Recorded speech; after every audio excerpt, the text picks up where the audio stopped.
Yo, what's up mga karepa? Ayan, it's me, Mr. Raymond Sasa nga pala. Nagbabalik at gagawa tayo ng panibagong video. Ayan, kasi excited ako kasi nagpadala yung tita ko galing Hawaii ng pedalan ako. So, nakita ko naman siya pero papakita ko sa inyo. Para may mga kamag-anak kayo ng ibang bansa. Para kayo rin, isa kayo sa mga mabigyan. Yeah, let's go. Unang papakita natin kung kaya padala sa atin. Pasensya na, nakita niyo ang aking leki-leki. Padala sa atin. Chocolates. Hawaii host na Island Max. Unang padala sa atin. And then, ito sunod. Pasensya na, nakikita niyo ang aking leki-leki. Wow naman! Itong maso. May nakasuot na yun. Holo chapters na Falicos. Go holo. Yan. Maganda na siya ang ano. Tapos ito, another. Vienna sausage. Yan, pagtatatlo. Kasi bawat isa sa aming mga magkakapatid, piligyan ng tita namin na ganito. Ka-titatlo. Diba? Vienna sausage. Bait ng tita namin na. Sana mabait yung mga kamag-anak niya. Kasunod natin is ito.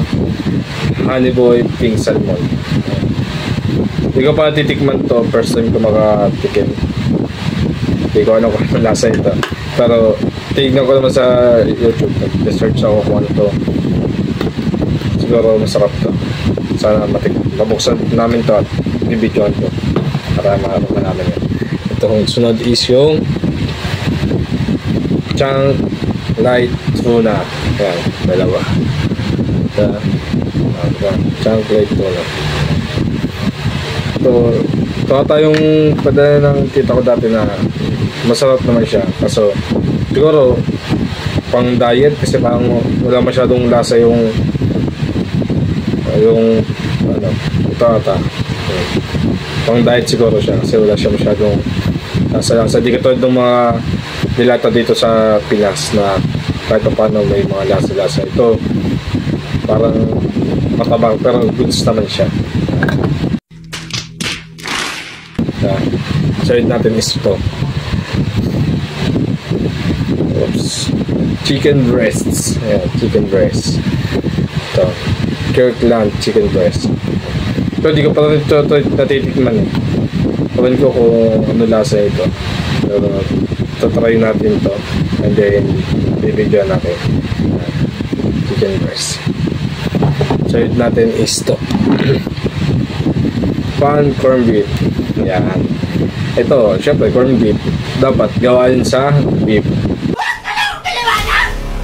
Yan pwedeng gawa sa chicken o pork. Kaya nga corned beef eh, di ba?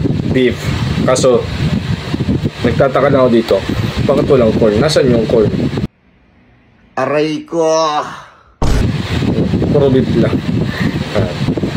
Ito siya. Sa galing pa ibang bansa. Ewan ko kung meron dito sa Pinas niyan. Masarap naman to.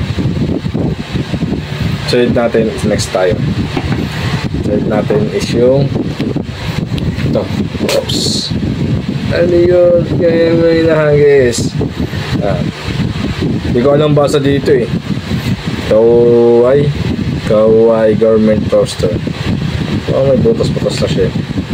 And then macadamia nuts, ground coffee.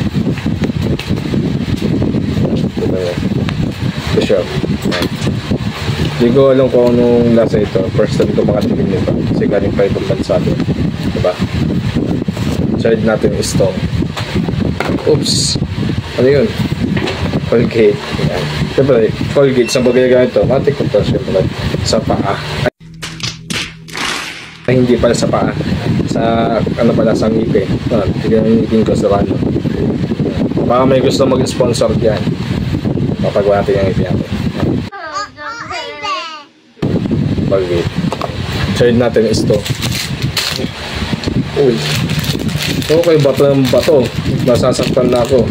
Ito, Allegra. Angel Hair. Number 1 daw, number 1.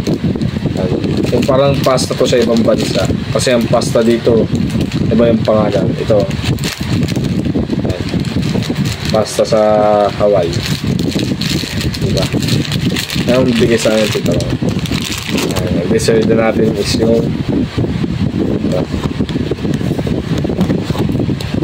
spam. Ito, mamahalin to. Kaya masaya ako nabigyan ng tita ko ng ganito. Ayan. Spam yun, no? Spam yan. Pag mamalaki ko to, spam yan. Mamahalin yan. Hindi lang isa. Dalawa yan. Dalawang spam. Kaso hindi pa pala. Kasi hindi pala dala. So, isang box pala siya, mga repa. Isang box na spam. Mahal yan. Thank you sa tita ko. And susunod natin yung isa pa tayo. It's me, Skippy, diba? Ang mamahalin din to. Yan, Skippy, laking Skippy niya. Pwede tayo maglumo dito ng pwede palaman to, pwede itong kare-kare, diba? Thank you sa tita ko. Yan. Thank you tita sa pagpapadala mo sa amin ng ganito. Malaking tulong sa amin to, buong pamilya. Kaya maraming salamat. Maraming salamat po Tita Teresita Ruiz na nasa Hawaii at sa inyong pamilya. Marami kayong napasaya at mga pamangkin ko, buong pamilya namin napasaya nyo. Yan. Sana huwag kayong magsawang tulungan kami. Kaya, ingat kayo palagi dyan sa Hawaii. Sa mga pinsan ko dyan, ingat kayo. Bye bye.